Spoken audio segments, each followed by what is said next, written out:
Hi everyone. मैं जावेद आलम एक बार फिर आप सभी के बीच में इतिहास के नए प्रश्न के साथ।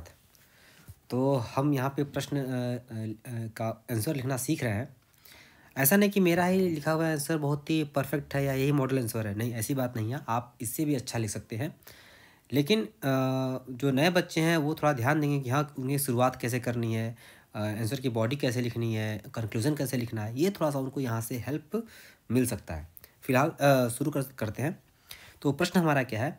हड़प्पा सभ्यता में नगरीकरण के, ध्यान रहे, यह नगरीकरण के एक मिनट जरा पेन सेलेक्ट कर लें। हाँ, तो नगरीकरण के उद्भव में आप मेसोपोटामियाई व्यापार को कहाँ तक उत्तरदायी मानते हैं?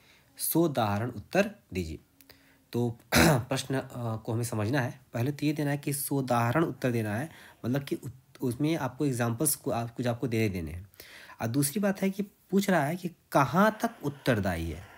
कहाँ तक उत्तरदायी है तो हम बताएंगे हाँ, यहाँ तक उत्तरदायी है। इसका मतलब कि हमें मेसोपोटामियाई व्यापार को दिखाना है और साथ ही साथ ये भी दिखाना है कि कुछ अन्य फैक्ट्स भी थे, ठीक है, जिनके कारण हड़प्पाई सभ्यता में नगरीकरण का विकास हो सका। यानी मेसोपोटामियाई व्यापार को भी दिखाना है और कुछ अन्य तत्वों को भी दिखाना है।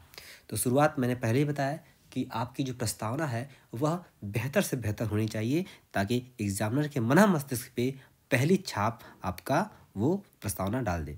दूसरी बात, प्रस्तावना क्या है कि प्रस्तावना में पूरे प्रश्न का सार होना चाहिए। देखते हैं कैसे। एक बंद अर्थव्यवस्था कभी भी नगरीकरण के स्तर को प्राप्त नहीं कर सकती है, ठीक है। इसके लिए व्यापार वाणिज्य का होना अति आवश्यक है। फिर हड़प्पा जैसे विकसित नगर में इसकी भूमिका को नकारा नहीं जा सकता, ठीक है। लेकिन मात्र मेसोपोटामियाई व्यापार को इसका कारण मानना अतिशयोक्ति होगी, क्योंकि समकालीन स्थानीय व्यापार भी कम समृद्ध नहीं था। इसका मतलब हमने ये दिखा दिया पूरे प्रस्तावना में। ठीक है भैया, आप प्रश्न में कह रहे हैं कि मेसोपोटामिया व्यापार, ठीक है, वो आपका हड़प्पा के नगरीकरण में उसकी व्यापक भूमिका है, लेकिन मात्र केवल हड़प्पाई मतलब नगरीकरण में केवल मेसोपोटामियाई व्यापार की भूमिका नहीं है। स्थानीय स्तर पर भी जो व्यापार होते थे उनकी भी कुछ भूमिका है, और इसी को हम क्या करेंगे, बॉडी में क्या करेंगे, इसको हम सिद्ध करने का प्रयास करेंगे। जैसे वस्तुतः नगरीकरण में संबंधित मेसोपोटामियाई व्यापार कच्चे मालों व विलासिता सामग्री आदि से ही संबंधित रहा, ठीक है। यदा लाजवद मणि की मांग मेसोपोटामिया के कुलीन वर्ग में अत्यधिक थी, मतलब कुछ विलासिता सामग्री होती थी और कुछ कच्चे माल वगैरह जाते थे। इसके साथ ही इमारती लकड़ी, हाथी दांत के वस्तुओं का भी निर्यात किया जाता था। सूती वस्त्रों की मांग भी कहीं ज़्यादा थी, अतः यह भी निर्यात की वस्तु में शामिल था। हमने क्या क्या अब निर्यात हो रहे हैं उनको हम बताने का प्रयास करेंगे। हड़प्पाई लोग कई वस्तुओं का आयात भी करते थे। अब निर्यात हमने दिखा दिया, अब क्या क्या करना है हमें यहाँ पे, अब आयात दिखाना। तो हड़प्पाई लोग कई वस्तुओं का आयात भी करते थे, यथा सेल खड़ी और चांदी, ठीक है।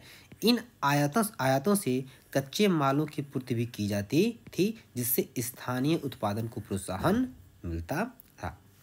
साथ ही इन व्यापारों की पुष्टि सुमेरियन शासक सारगौन के अभिलेख से भी होती है, जहाँ ढिलमुन, माकन, मेलुआ यानी इसी को सिंधु बोलते थे, से व्यापारिक संपर्क का उल्लेख है। भाई उस अभिलेख में भी ये दिखाया गया है कि हाँ, यहाँ से कुछ व्यापार आपका होता रहता था। भारत व मेसोपोटामिया के बीच बहरीन बिचौलिए की भूमिका में था। ये इसी की वजह से, इसी अभिलेख के बिना पे हम ये बात कह रहे हैं। लेकिन इसके बावजूद भी मात्र मेसोपोटामियाई व्यापार को नगरीकरण के लिए उत्तरदायी नहीं माना जा सकता। अब देखिए, हम चूंकि एक पेज हम यहाँ लिख चुके हैं, हम दूसरे पेज में आ गए हैं। आपको परीक्षा में केवल 2 से ढाई पेज ही आपको मिलेंगे लिखने के लिए। अगर 15 नंबर में आएगा तो 2 से ढाई पेज मिलेंगे, और अगर आपका 10 नंबर में आपका आ रहा है तो मुश्किल से आपका 1 या 1.5 पेज आपको मिलेगा। तो उसी में आपको सारा चीज़ समेटना है। और ज़्यादा फैक्ट डाल देंगे तो वो भी सारी दिक्कत हो जाएगी, क्योंकि फैक्चुअल परीक्षा तो आपकी है नहीं, फैक्चुअल परीक्षा आपकी प्रीलिम्स होती है, वो आपकी हो चुकी है। यहाँ पे आपके दृष्टिकोण को दिखाना जरूरी है। लेकिन इसके बावजूद हमने दिखा दिया क्या क्या होता था। अब क्या करेंगे, उसके दूसरे पक्ष को दिखाने का प्रयास करेंगे। लेकिन इसके बावजूद भी मात्र मेसोपोटामियाई व्यापार को नगरीकरण के लिए उत्तरदायी नहीं माना जा सकता।